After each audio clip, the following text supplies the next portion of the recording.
चंबल ने बंदूक की गोलियों की आवाज भी सुनी है तो कई अपराधों की दास्तान भी सुनी है।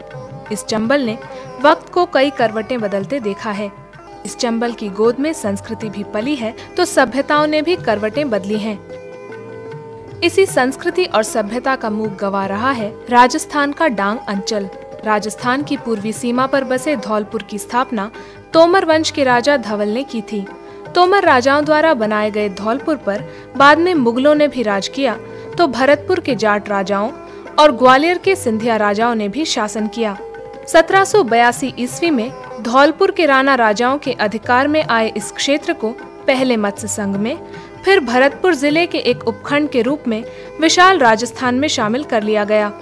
बाद में इसी उपखंड को 15 अप्रैल 1982 को एक नई पहचान मिली धौलपुर जिले के रूप में।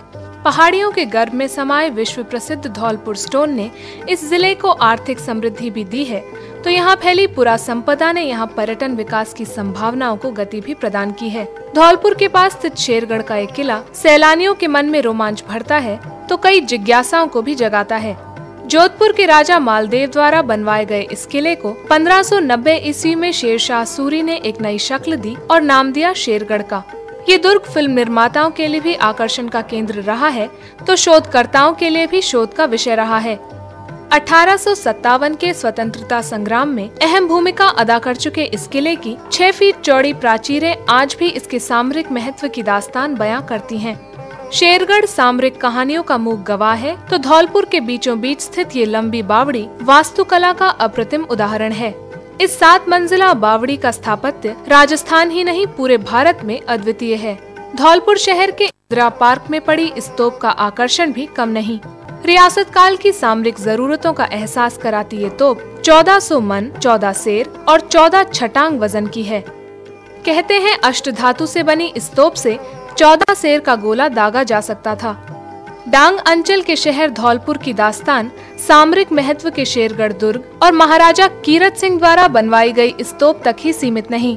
धौलपुर धार्मिक परंपराओं का संवाहक भी रहा है।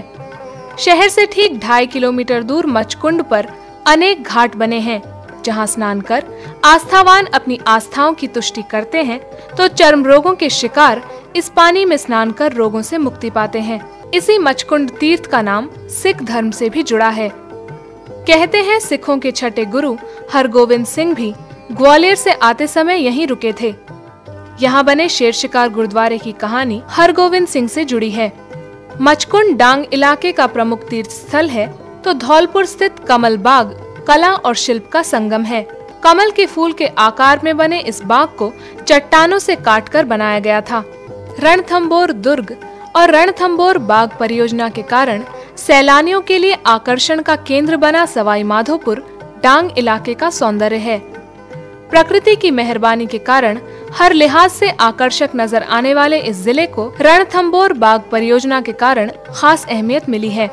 जयपुर से करीब 150 किलोमीटर और कोटा से 108 किलोमीटर दूर सवाई माधोपुर को 15 मई 1949 के दिन जिले के रूप में मान्यता मिली थी।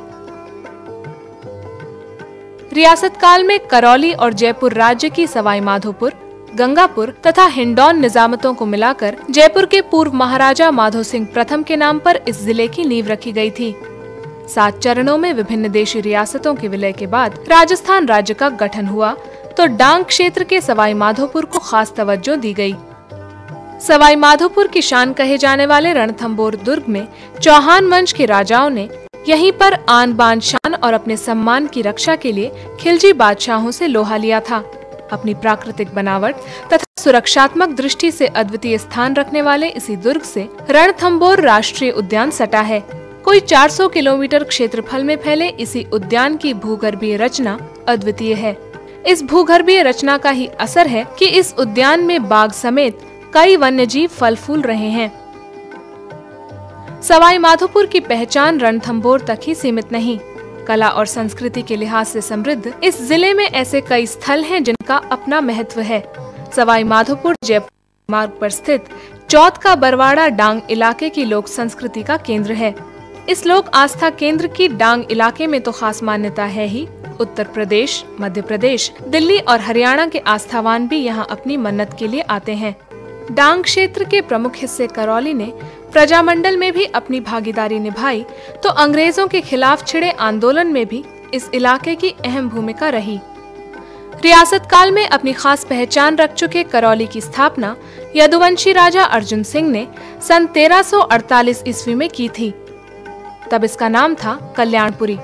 कालांतर में करौली के नाम से पहचाना गया डांग इलाके का ये प्रमुख क्षेत्र 17 मार्च 1948 को मत्स्य संघ का हिस्सा बना, फिर एकाकृत राजस्थान का। एक तरफ चंबल और 3 तरफ मैदानों से घिरे करौली को 1998 में राज्य के 32वें जिले के रूप में हैसियत दी गई।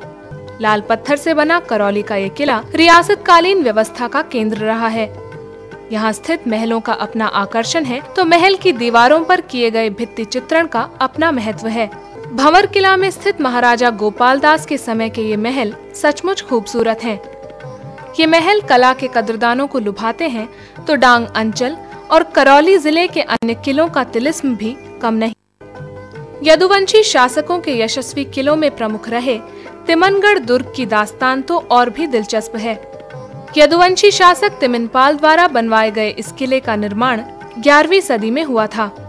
मोहम्मद गौरी के हाथों बुरी तरह उजड़े तिमनगढ़ में पुरा महत्व की मूर्तियां आज भी देखते ही बनती हैं। तिमनगढ़ डांग अंचल की ऐतिहासिक और पुरातात्विक विरासत है तो कैला देवी और महावीर जी के मंदिर यहाँ के प्रमुख आस्था धाम हैं। कैला देवी लोक संस्कृति और आस्थाओं का संवाहक है तो महावीर जी जैन आस्थाओं का प्रतीक है।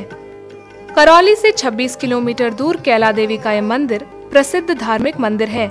श्री महावीर जी दिगंबर जैन संप्रदाय का प्रमुख स्थान है।